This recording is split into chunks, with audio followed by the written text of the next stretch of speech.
We are now joined by our third place finisher, Austin Dillon, driver of the number 3 Advocare Chevrolet, and Alex Bowman, driver of the number 99 SchoolTipLine.com Toyota. Alex finished 10th, was our highest finishing rookie today.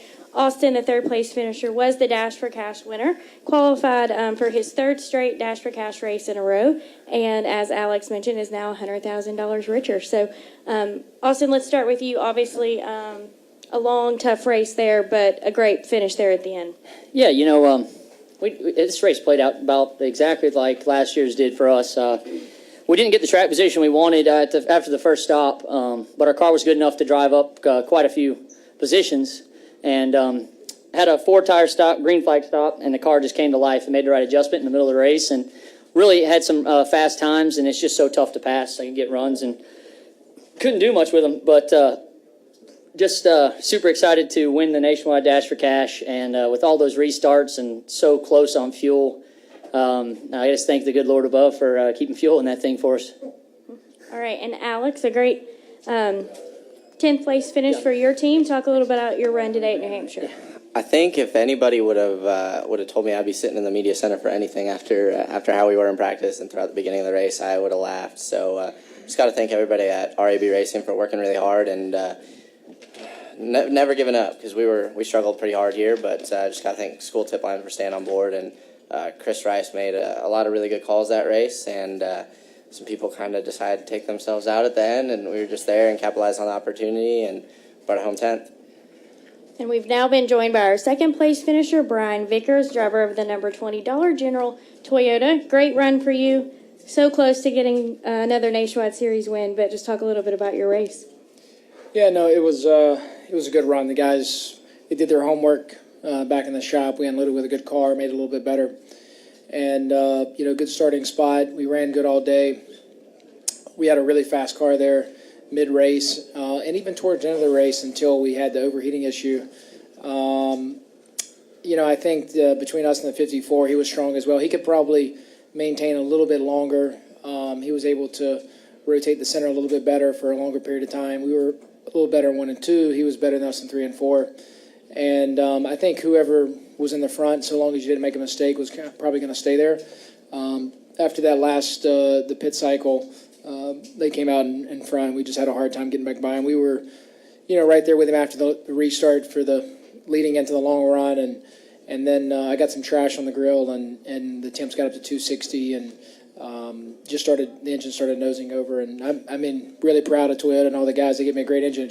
I can't believe it held on to run for 40 laps with overheating temperatures, and but it definitely hurt us. That's when the 54 kind of drove away from us, and just wasn't the same. Once we got that off the grill, when the caution came out, we were much better.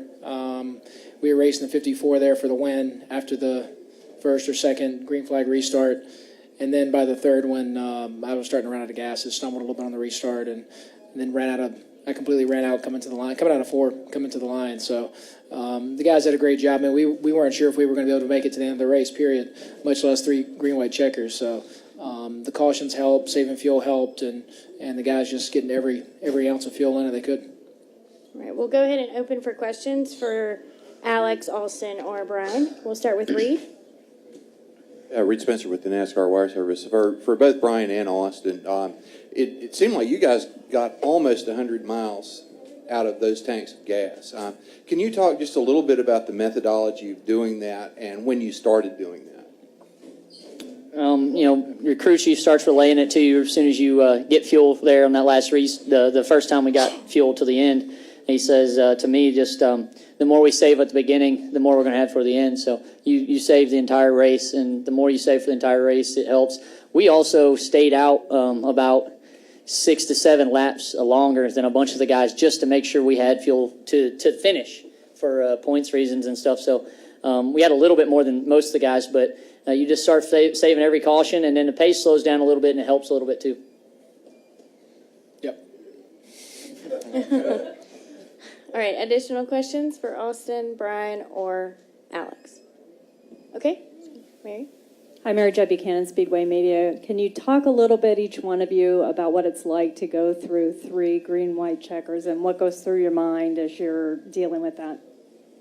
I think it depends on where you're at in the restart and how much fuel you have. I think the biggest thing that had everybody on pins and needles this particular day was, I think we thought the whole field was going to run out of gas.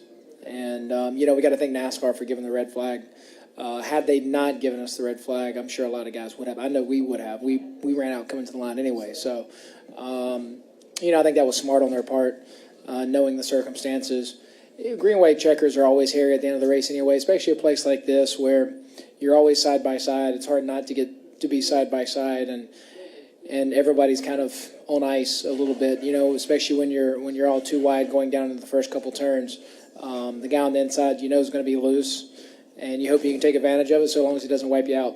And, but there's always that risk. There's always that chance, or someone gets 3 wide, or someone gets loose and spins, and then you ruin a good day, with 1 to go or 2 to go. It's always frustrating. But today, I think most of it was just everyone was nervous about the fuel. For us, we were just fine on fuel. We pitted there towards the end, and it was one of those things where I knew green, white checkers were going to breed people running into each other, and I just needed to be there to capitalize on the opportunity and get past those guys and try to hold them off for the last 2 laps. So it was good for me. The more green, white checkers, the better, because the more people ran into each other and the more people we drove past. I think for us, it's just so emotional because you're coming to the white the next lap and the caution comes out. I was thinking I had $100,000 in my pocket a lap away. Caution comes out, you're going to restart on the bottom, which hadn't been the preferred line the whole time. I'm racing Elliott, who's got the 4th spot. So emotionally, it's pretty tough when you work hard all day, put yourself in position to take that money and have a good finish, and the caution comes out. So we had a good first restart, got into position, and the caution comes right back out. Second restarter spun the tires and was able to maintain 4th position.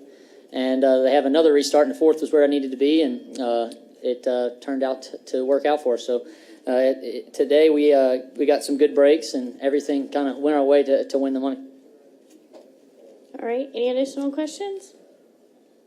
All right, congrats on your good runs, guys. We'll see you in Chicago next week. Thanks. Thanks.